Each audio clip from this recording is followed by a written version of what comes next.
Good afternoon, I'm Sean Yao, and this is One News Now. Meralco customers can expect their monthly electricity bills to go up this month following an increase in generation charges. Gerard de la Peña with the details. Mary Jane endures the summer heat by fanning herself while manning a sari-sari store in Pasig. She says it's not as hot compared to the previous days, the reason she opted to turn off her electric fan. She admitted though that she also does this to reduce her electricity consumption. Ay, nagtitipid po sa kuryente. Bakit po? Eh, mataas na po ang bill.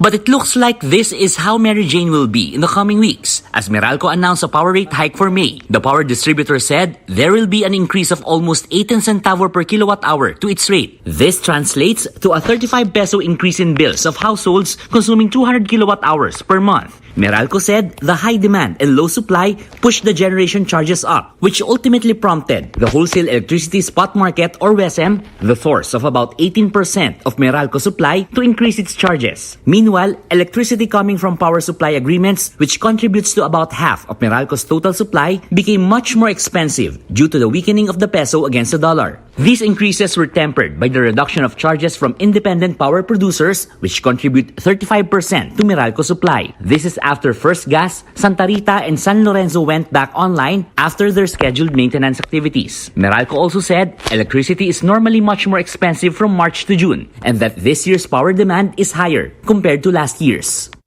It also includes yung recovery nung ating economic activity from the time the pandemic. Nakikita na natin more or less yung pagsipa ng demand sa Luzon, no? I would assume actually it's nationwide. And together with rising temperatures. But another power rate hike of 87 centavos per kilowatt hour is likely in June as the distribution rate true-up refunds end this month. It doesn't stop here though, as power rate hikes could still persist due to the looming El Nino. Kung matuloy yung El Nino, depending on its severity, pwedeng mataas pa rin ang temperature, which will affect consumption or the demand side of the equation, and then pwedeng affected yung hydro plants with less rainfall, which will affect the supply side naman ng equation. Meralco, however, assures customers that the entire industry is doing everything they can to avoid any interruption in power services. For News 5, Gerard de la Peña, we are One News. In other news, Socio-Economic Planning Secretary Arsenio Balisacan has downplayed the possible impact of El Nino to the Philippine economy. The NEDA chief is confident that the government can successfully navigate around the phenomenon, noting that the Philippines has done it before. NEDA is also on the lookout for the potential increase of commodity prices amid the threat of El Nino. Pag-asa has said that there is an 80% chance that the phenomenon would occur sometime between June and August. The El Nino can affect the economy in different ways. The most obvious one is on the production side, especially agriculture. Agriculture is so vulnerable to droughts. For example, during these strong El Nino years, rice production could decrease by double digits. No? I think the highest that we recorded was something like 20%. No? But slight El Nino could cause agricultural production to decrease by 1%, 2%.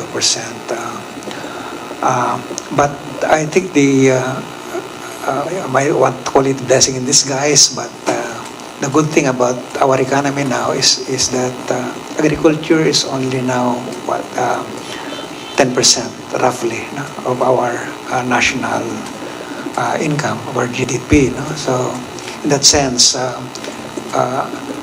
contraction of agriculture caused by El Nino may not deeply impact on the economy, although it may deeply impact on households.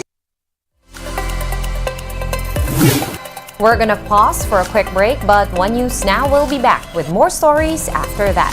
Stay with us.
you are still with us here on One News Now. I'm Sean Yao.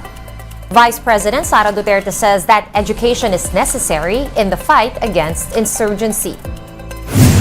Duterte, who is concurrently the country's education chief, made this remark as she confirmed her post as the new co-vice chairman of the NTF-ELCAC. The VP said communists have, quote, infiltrated institutions and are a threat to the well-being of Filipinos, particularly the youth. Duterte added that her new post made her realize how deeply ingrained the problem of insurgency in the country is. And one aide of the Teves family has accused Siaton Mayor Fritz Diaz of verbally harassing him after a Senate inquiry into the killing of Negros Oriental Governor Roel Degamo. Mayan Los Baños with the report. Heated tensions between the camp of slain Negros Oriental Governor Roel Degamo and supporters of Congressman Arnolfo Teves went beyond the hearing yesterday. Jerome Nalam, who is now working for the Teveses, told the Senate Committee on Public Order that while they were waiting inside the committee room after the hearing, Mayor Fritz Diaz, nephew of Governor Degamo, approached him and allegedly harassed him. Dinuro pa niya ako.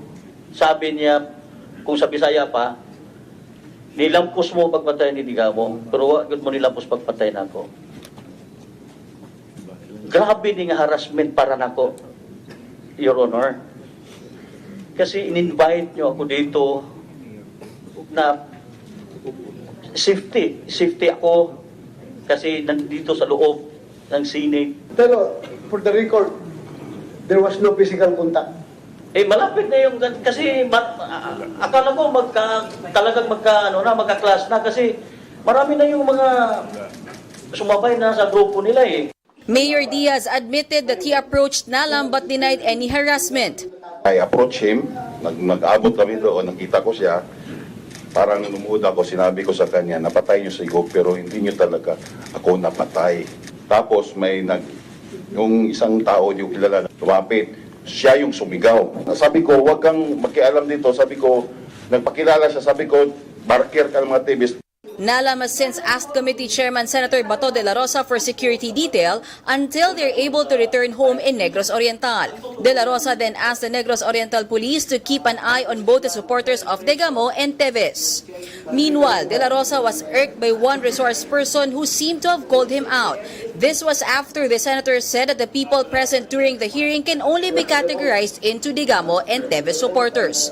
This did not sit well with Colleen Pepino, the wife of slain broadcaster Rex Cornelio. Sorry, I offended you. But remember, please listen to this chairman. Okay. Listen. Remember, hindi niyo ako maloko dito as the chairman. Sinasabi mo na hindi ka konektado sa Teves. Yes, naniwala ako. Pero, in effect, yung presensya niyo dito, side rin ng Teves dahil niyo ang Degamo. Sir, huwag tayo magmalinis can dito. I speak for myself now? Pasensya ka na kung na-offend Okay. kita. Bigyan mo ako ng abogado, sir, yung hindi kaibigan ng mga Teves. Can you promise me that? Kin of another slain broadcaster in the province, Edmond Sestoso, also sought the help of the Senate. Sestoso's daughter Bernadette believes Congressman Teves is behind his father's killing. Pinapunta niya si Congressman Arnie Teves sa wake mismo ng tatay ko.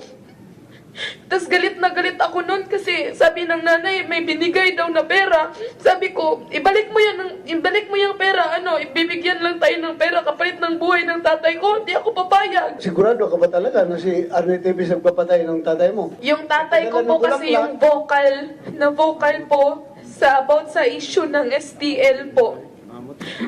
Maraming alam yung tatay ko po eh. Dahil talagang may prinsipyo yung tatay ko. Nandun talaga siya kay Governor Degamo. Degamo po talaga yung tatay ko. On the matter of designating Teves as a terrorist, the National Intelligence Coordinating Agency, or NICA, said the Justice Department is still gathering evidence for it. Once evidence is submitted, the Anti-Terror Council will decide on the matter. If this happens, Teves will undergo a financial investigation to be done by the Anti-Money Laundering Council. Reporting for News 5, Mayan Los Baños, we are One News.